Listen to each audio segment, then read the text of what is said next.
President Biden, सबसे पहले मैं आपके गर्मजोशी भरे शब्दों के लिए आभार प्रकट करना चाहता हूं। आज हमारे रक्षा और विदेश मंत्री कुछ देर बाद 2+2 फॉर्मेट में मिलेंगे।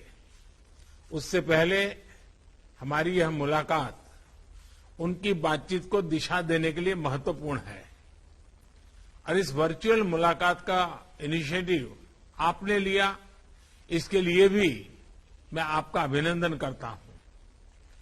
एक्सेलेंसी, पिछले साल सितंबर में जब मैं वॉशिंगटन आया था और जिसका आपने अभी जिक्र भी किया, और तब आपने कहा था कि भारत अमेरिका पार्टनरशिप बहुत सी वैश्विक समस्याओं के समाधान में योगदान दे सकती है।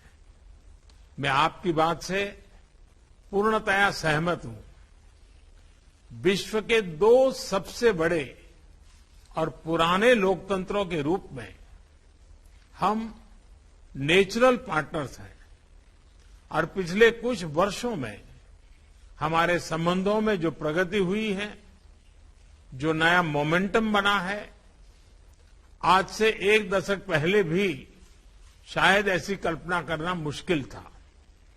एक्सेलेंसी, आज की हमारी बातचीत ऐसे समय पर हो रही है जब यूक्रेन में स्थिति बहुत चिंताजनक बनी हुई है।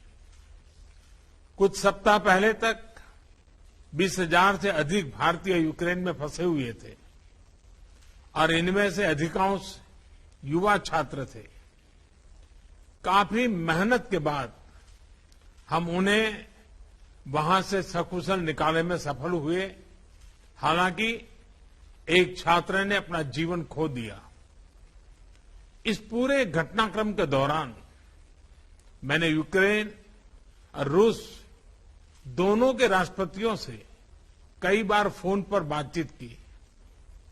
मैंने न सिर्फ शांति की अपील की, बल्कि मैंने राष्ट्रपति पुतिन को यूक्रेन के राष्ट्रपति के साथ सीधी बातचीत का सुझाव भी रखा। हमारी संसद में भी यूक्रेन के विषय पर बहुत विस्तार से चर्चा हुई। हाल में बूचा शहर में निर्दोष नागरिकों की हत्याओं की खबर बहुत ही चिंताजनक थी। हमने इसकी तुरंत निंदा की और एक निष्पक्ष जांच की मांग भी की है।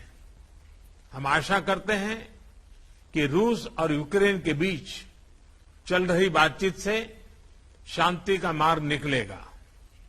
एक्सेलेंसी, हमने यूक्रेन में सिविलियन जनता की सुरक्षा और उनको मानवीय सहायता की निर्बाध आपूर्ति पर भी महत्व दिया है और जिसका अभी आपने प्रारंभ में जिक्र भी किया। हमने अपनी तरफ से दवाइयां व अन्य राहत सामग्री यूक्रेन और उनके पड़ोसी देशों को भेजी है और यूक्रेन की मांग पर हम शीघ्र ही दवाइयों का एक और कंसाइनमेंट भेज रहे हैं। एक्सेलेंसी, आपने अपने कार्यकाल के शुरू में ही एक बहुत महत्वपूर्ण स्लोगन दिया था, डेमोक्रेसी कैन डिलीवर। भारत और अमेरिका की पार्टनरशिप की सफलता इस स्लोगन को सार्थक करने का सबसे उत्तम जरिया है। इस साल भारत अपनी स्वतंत्रता की 75वीं वर्षगांठ मना रहा है और हम अपने डिप्लोमेटिक रिलेशंस की 75वीं सालगिरह भी मना रहे हैं। मुझे विश्वास है कि भारत की अगले 25 सालों की विकास यात्रा में अमेरिका के साथ हमारी मित्रता एक अभिन्न अंग रहेगी।